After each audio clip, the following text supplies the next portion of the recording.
ভালোবাসার মানুষটা থাকুক বা না থাকুক, তার স্মৃতিগুলো তাকে আঁকড়ে যে বেঁচে থাকা যায়, এটাই বাস্তব। আসলে আপনাদের ভাইয়া আমাদের সঙ্গে থাকে না, সে কাজের ক্ষেত্রে বাইরে থাকে। তো আমি কিন্তু আমার শ্বশুরবাড়িতে থাকি আমার বাচ্চাগুলোকে নিয়ে। আপনারা তো অনেকেই জানেন যে আমার যমজ 3 বাচ্চা। অনেকেই ভাবতে পারেন যে আপু তোমার তো যমজ 3 বাচ্চা, তো তাদেরকে রেখে তুমি কেন এত বধূ সেজে ঘুরে বেড়াচ্ছ? আসলে এর মধ্যে একটা কারণ আছে, সেটাও বলবো কেন আমি বধূ সেজে ঘুরে বেড়াচ্ছি। যমজ 3 বাচ্চার কথাই আগে বলি যে তারা কিন্তু বোঝে না যে আমরা বাচ্চা, সবসময় আসলে তাদের দুষ্টামি বিরক্ত লেগেই থাকে। তো নিজের ভালো থাকার জন্য একটু নিজের কিন্তু প্রাইভেসির দরকার আছে। আর যখনই আমার একটু খারাপ লাগে, যখন আমার বোরিং ফিল করি, এখন না আমি সেই মানে মানে আমার যখন থেকে বুঝ একটু করে হয়েছে যে আমি বুঝি, তখনই কিন্তু আমার একটু যখন আমার খারাপ লাগে বা মন খারাপ হয়ে যায়, তখনই কিন্তু আমি প্রচুর সাজলে দেখবেন যে যতক্ষণ আমি সাজগোজ করবো ততক্ষণে কিন্তু আমার রাগটা কমে যাবে বা সেই খারাপ লাগার সময়গুলো কিন্তু আমি ভুলে যাই। তারপরে আস্তে আস্তে আসে না, যখন আমার মনটা ভালো হয়ে যায় তখন কিন্তু আবার সব খুলে মানে সাজ উঠায় নেই, এইরকম হয়েছে। তো এখনও কিন্তু আমার সেই মানে ইয়াটা যায় না, মানে আমার যখনই একটু করে খারাপ লাগে বা আমার বুঝি যে আমার খারাপ লাগতেছে, ভালো লাগতেছে না, তখন আমি একটা মানে সাজবো, ঘুরবো।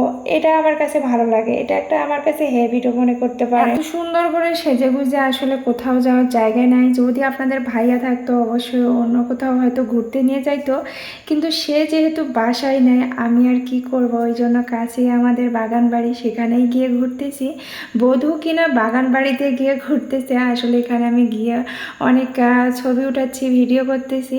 এটার মধ্যে নিজেকে মানে একটু হলেও নিজে ভালো থাকার চেষ্টা করতেছি। মানে সব সময় যে আসে না যে একটা জিনিস নিয়ে আমি মন খারাপ করে বসে থাকবো, আর আমার যমজ 3 বাচ্চা হয়েছে কি আমি এর জন্য আসলে আমার শখ আহ্লাদ সব কিছুকে আমি বিলিয়ে দিব, তা না।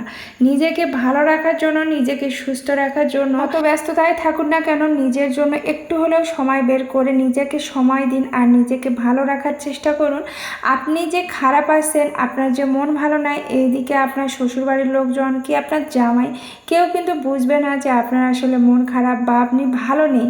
এই জিনিসটা কিন্তু কেউ বুঝবে না। এই জন্য নিজের ভালো নিজেকেই দেখতে হবে। আর সব সময় আপনি চেষ্টা করবেন, আপনার বাচ্চা প্রথম প্রায়োরিটি, হ্যাঁ, কিন্তু আপনাকে আগে নিজেকে সুস্থ থাকতে হবে, নিজেকে ফিট থাকতে হবে।